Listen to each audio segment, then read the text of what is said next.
অভিনব ভোট প্রচার, নিজের হাতে সবজি বিক্রি ও মাটির সামগ্রী বিক্রি করে দক্ষিণ মালদা লোকসভা কেন্দ্রের বিজেপি প্রার্থী শ্রীরূপা মিত্র চৌধুরী শনিবার দুপুরে মানিকচক ব্লকের মথুরাপুর হাটে এক অভিনব নির্বাচনী ভোট প্রচার সারলেন। মথুরাপুর হাটে তিনি নিজের হাতে সবজি বিক্রি ও মাটির সামগ্রী বিক্রি করতে দেখা যায়।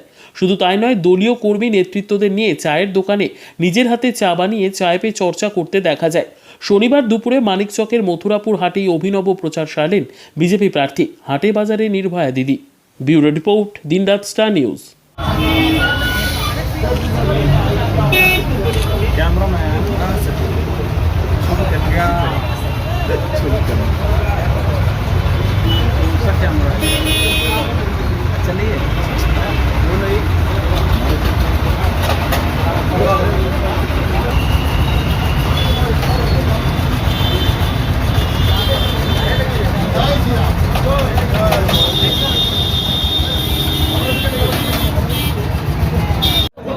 আছে দিদি, আছে।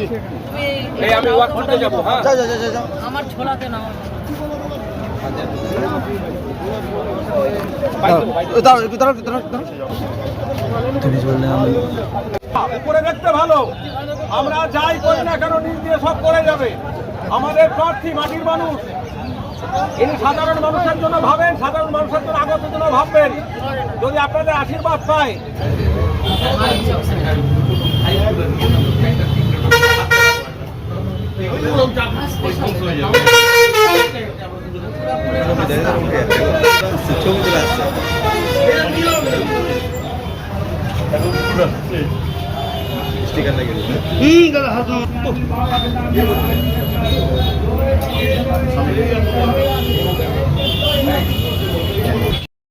কি কর্মসূচি নিয়েছে? দেখুন, কবিগুরু রবীন্দ্রনাথ ঠাকুর বলেছিলেন যে বাংলার যে হাট, সেই হাটই হচ্ছে গ্রামীণ বাংলার, গ্রাম বাংলার মানুষের যে কনসিয়াসনেস, সেটাকে রিপ্রেজেন্ট করে। তাই কবিগুরু কবিতাও লিখেছিলেন হাটের উপরে। এই হাটে এলে পরে আমরা মানে সমগ্র পৃথিবীকে দেখতে পাই। বিভিন্ন এলাকার মানুষ বিভিন্ন রকমের অনুভব, বিভিন্ন উপলব্ধি নিয়ে মানুষ এখানে হাট করতে আসেন। শুধু যে বেচা কেনা করতে আসেন তাই নয়, বেচা কেনার সঙ্গে সঙ্গে নিজেদের মনের কথা বলা, মনের কথা শেয়ার করা। এখানে যে মহিলারা আসেন বিভিন্ন বুদ্ধি বিহার থেকে, জমির চর এলাকা থেকে, তারা এখানে এসে হাট করেন। আর মানে সমস্ত যে একটা সপ্তাহের যে ভাবনা চিন্তা জীবনধারা, সেটা এখানে সাধারণ মানুষের সঙ্গে তারা শেয়ার করে।